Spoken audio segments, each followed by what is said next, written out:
So you actually went and had a meeting with Assange to talk about getting him on camera. So what was that conversation like? And what was your personal experience of dealing with him? Well, I had a number of meetings. Some in one in the Frontline Club. I think I went to his 40th birthday party. I was there with Bianca Jagger and a number of other luminaries. As well, you should be, as you are Indeed. with most parties with Bianca Jagger, I'm sure. Julian had announced to the celebrities he invited, including Brad and Angie, that a private jet strip was available nearby should they want to come on their private jet. And actually, Julian sent a message to me asking if I would convey an invitation to Elliot Spitzer, which I found an odd confluence of events. Tell me you did. I did, of course I did. But Elliot declined his invitation. So Client 9 never made it to WikiLeaks. That would have been a moment. One day I do hope to do a kind of reunion film where I get together a number of these people. Henry Kissinger, Lance Armstrong, Elliot Spitzer, Julian Assange, Jack Abramoff. I think that would, Ken Lay is gone. Jeff Skilling maybe. I think that would be quite a party. You do like Big Brother, just put them all in a house, see what happens. Yeah. Survivor. Yeah. I think that's a better angle. They've already survived, most of those people, except for the ones that are dead. But I think, getting back to your question, which must have been asked about a half an hour ago, I had this one meeting very late in the process. We were quite far down the road in terms of cutting the film.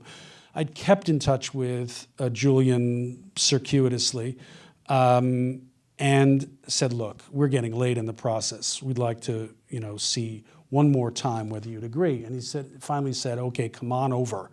Let's talk about it. So I flew over and took the trip up to Norfolk and sat in a room with him for 6 hours straight, maybe 2 bathroom breaks. And it was a negotiation. And the essence of it I recounted here, but the spirit of it was very much in the sense that I think Julian, what he really wanted, he had no intention of giving me the interview. What he wanted was, as he called it, intel. That is to say, he wanted to see if there was any information that I could give him or whether I would spy on anybody on his behalf. I wouldn't. But interestingly enough, he spent a lot of time in that 6-hour meeting reading me an extended critique of another film that had been done and railing about his enemies, notably Birgitta Jonsdottir, whom he called a parasite, Daniel Domscheit-Berg and others. All these people were, ingrates, and I kept, interestingly, kept trying to steer him to a discussion of larger principles in which he seemed not to be particularly interested. He was sucked down into his own maelstrom of malice, really obsessed with people who were criticizing him because they were somehow maligning this mythic image that he had wanted to create for himself. That was really, in the main, what we talked about. There were a few amusing moments. I mean, when he comes down off his pedestal, he can be a kind of charming, funny guy. But too often, he's on this pedestal doing nothing more than image burnishing, which I found very dispiriting. So we had this 6-hour meeting.